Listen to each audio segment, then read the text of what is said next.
Ready? We're up to halacha Yud. Incidentally, it's not here, Koopman, but yesterday when I said that the second Mishnah wasn't the Shoma, he disagreed with me. Do you remember? Look in your Rambams you have, look on the Kesef Mishnah on the bottom of this page where Yud is. The list, you see the star over there? See, and what does he say? That's Nikavan. Okay. So now he says as follows. Umuratzfin is called Azara, Bavonim Yakaris. In other words, the Mizbeach, the floor was earth. So on top of the earth, you put stones. Like today, people make, in the houses, they make stone. Old people used to make carpets or wood floors. But over here, it says you just make stones.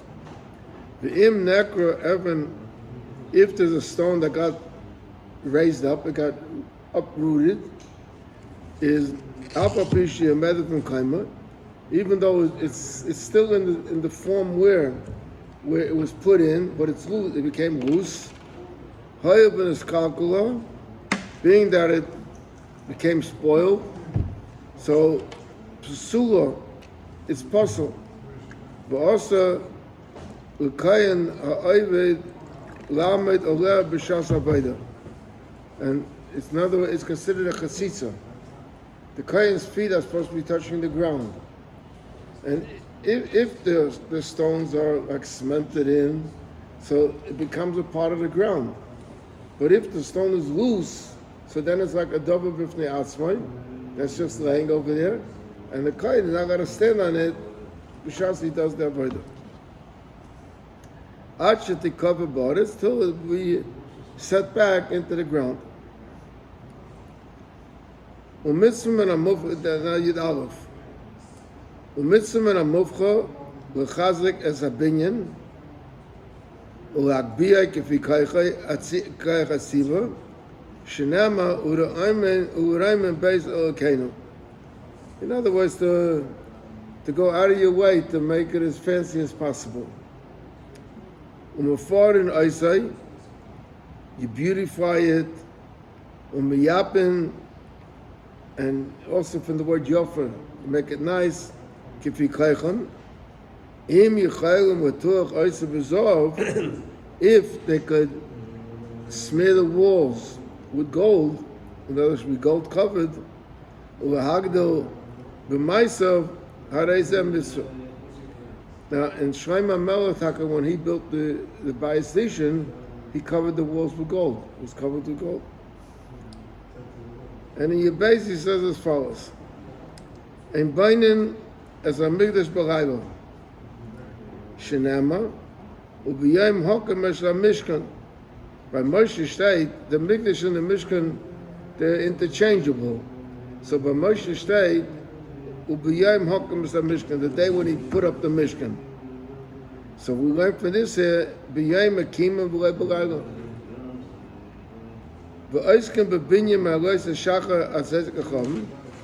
You work from Lois Shachar. Lois Shachar is earlier than Tzedek Chacham. As soon as it gets a little bit light, till Tzedek it gets dark. Live nice, and everybody's mechuyev to help with side. Livness means to build, or side means like to support. Ba'atzmam u'b'mamaynim, either personally or with their money, like they have to donate towards the Beis HaMikdash. And then he says, Anoshim v'noshim, that this applies equally to men and women, ki b'mikdash hamidva, like the Mikdash HaMikdash, that means the Mishkan. Just like by the Mishkan, steht dort noch that vayavoyu hanoshim al hanoshim, and Choli Shokach B'Sleiv Tavu as the Izim, they did the work. So the same thing over here by this Beis HaMikdash.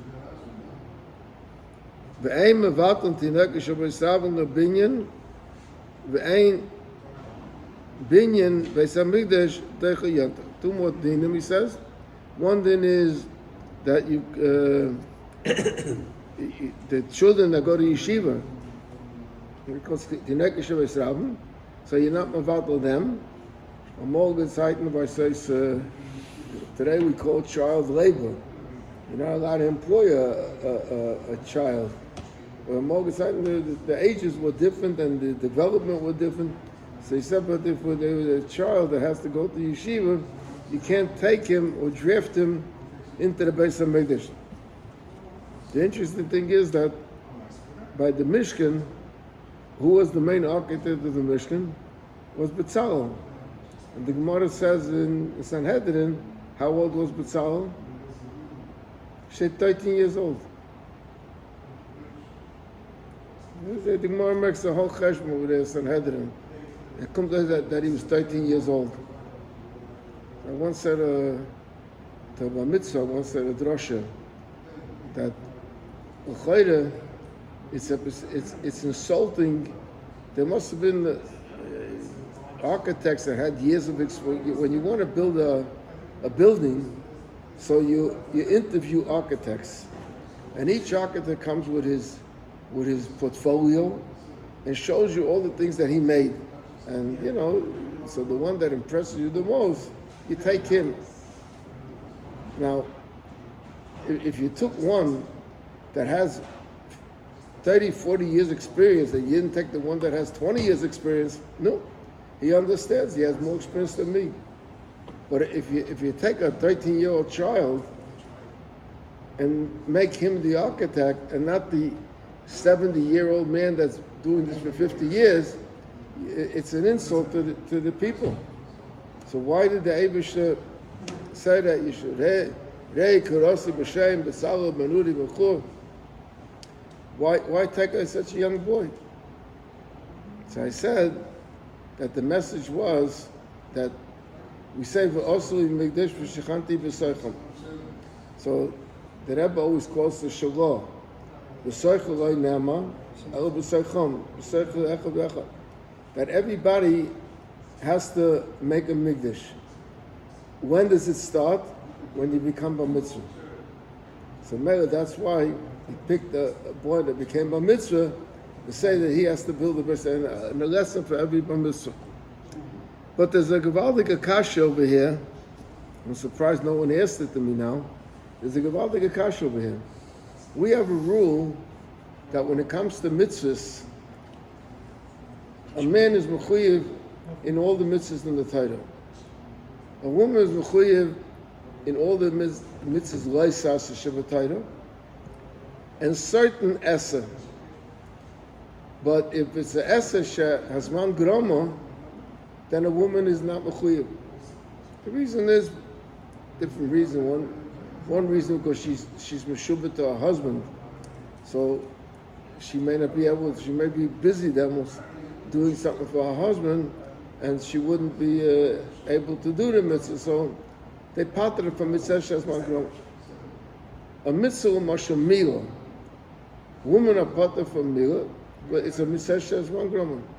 Because it said by Yom HaShmini. So first of all, said by Yom HaShmini is the 8th day, and also it can't be at night.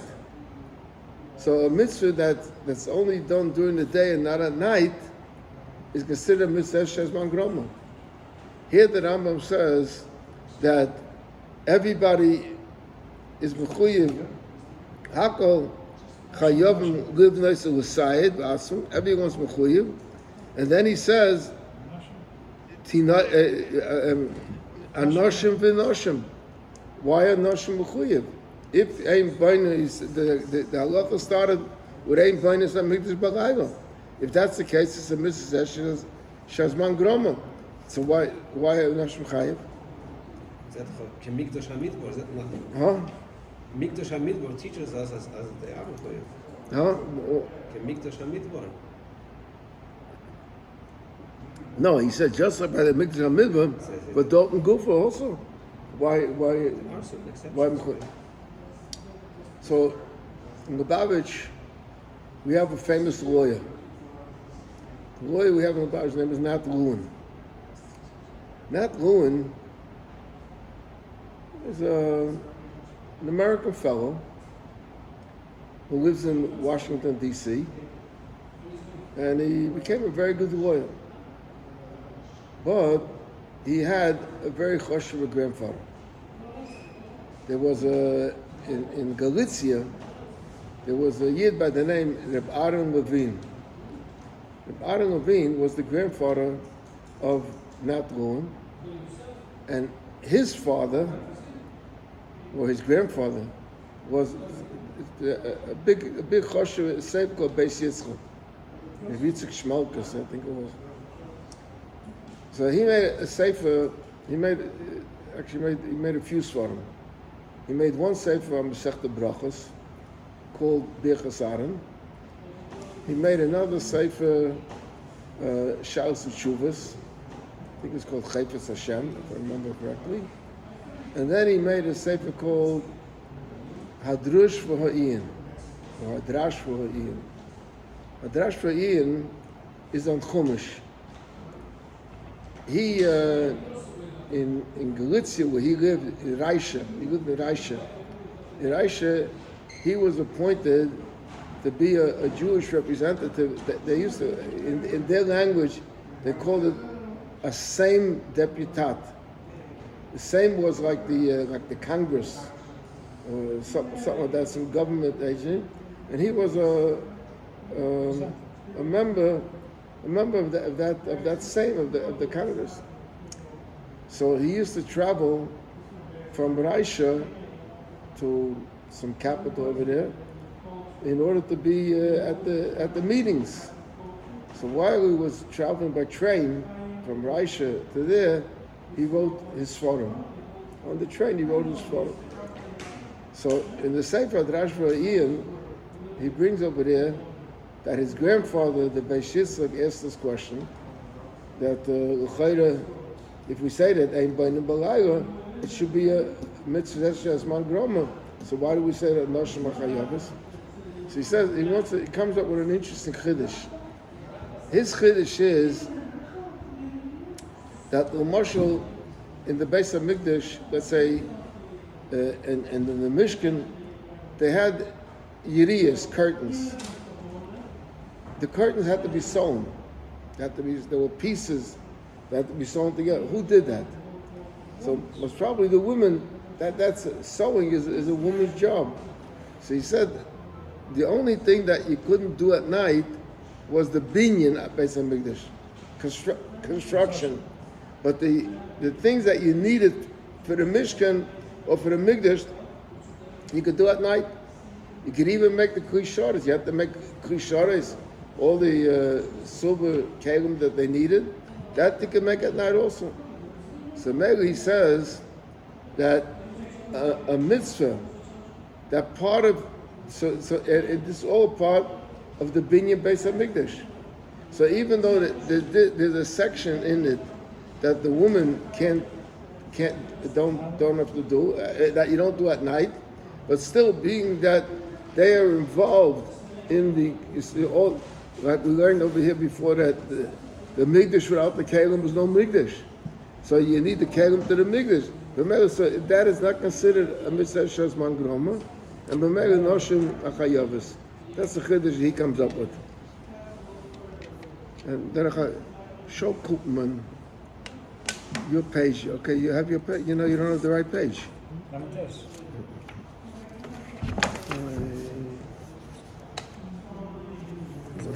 Yeah, oh good. Show this little star on the bottom over there. Over there, you see a little star? Yeah, show, okay. I'm sure he'll be interested to see it.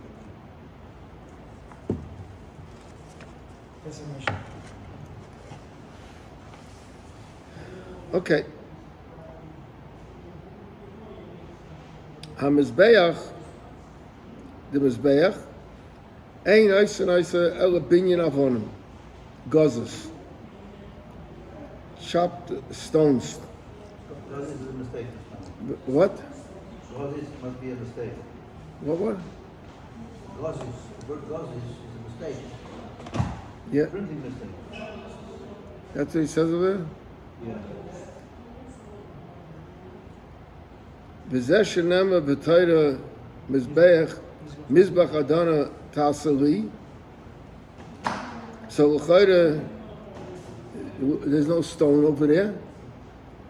So he says that means sheyiyeh mechuber ba'adama, that it should be connected to the ground. Shalei yivnu lei agabi kipim v'lei agabi mechilas. In other words, you shouldn't have make a structure on the ground, and on top of that build the mizbeach. That not. It has to be mamish connected, standing on the ground. V'zeh shenema v'mizbach avona. Steht in Pasuk mizbach avonim. So mepi hashmua lamdu. That means one of the ways that we dash in Torah, that's called mepi hashmua, is she'eina reshus ela chayva. That steht v'im mizbach. V'im usually means if. If means that you have a choice. You don't have to do it if you don't want. So he says that we learned that this was state v'im mizbach avonim, that if you make a mizbech of stone, shekha sidnas and gozes, you shouldn't have trimmed stones. Mipi hashmur lamdu, so through the mipi hashmur, means like a Kabbalah. They learned she'eina reshus ela chayva. Kol even yudala. Kol even shenifkama. Any stone which got a pagam in it, a pagima. What does it mean, a pagima? Kedei shetachkor boy hatzipoiden gesakm sheshchita. Just like when a sheikhet has a chalaf, so he checks the chalaf.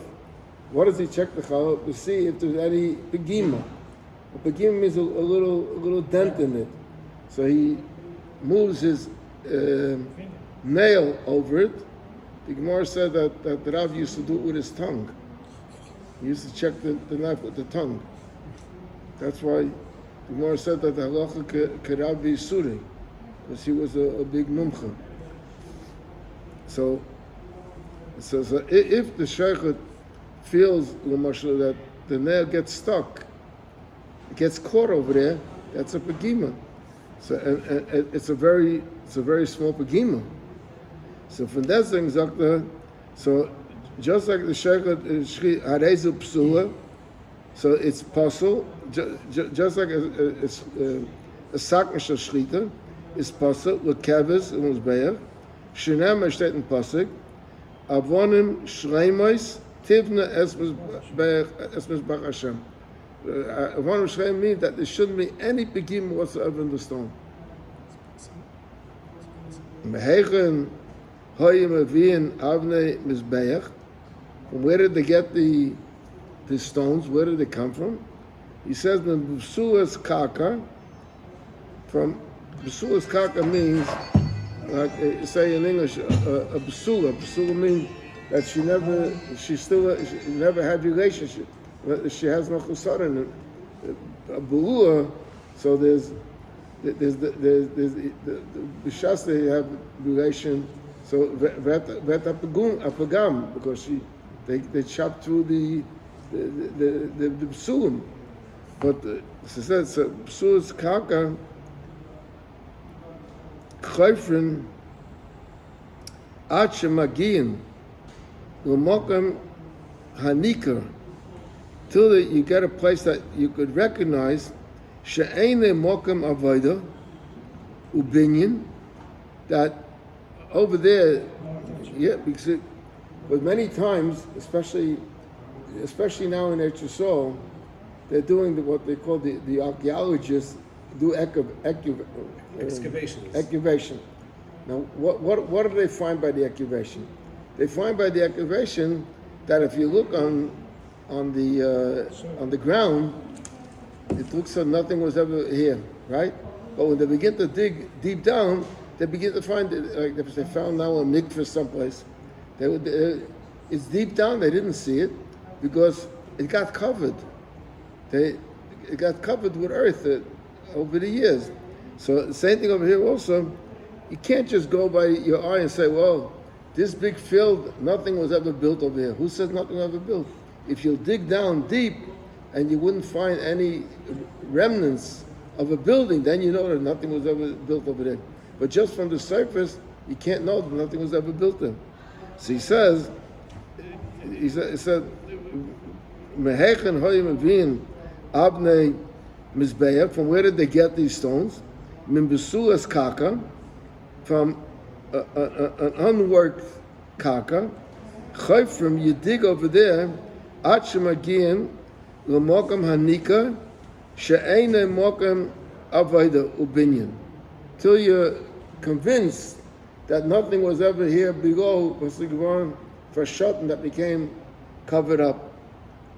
Umetziin mimenu havonim, and from there you take those stones.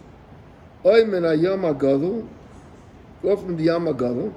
In the Yam HaGadol, there was no construction in the Yam. Today maybe they build in the Yam also, but I don't know, those days no one built anything in the Yam. Ubayne mehem v'chein avnei ha'hechel v'hazaris. The same thing also, not just for the Mizbeach, even though the pasuk stated by Mizbeach, but the same thing is also the avnei ha'hechel v'hazaris. Shreimes hoye, they were guns. But the Rambam before learned already that if they needed to do work on the stone, they did it outside. That was one opinion of the Rambam, that they were masakim mibachutz u'maviyim mibifnim. Okay, stop over here.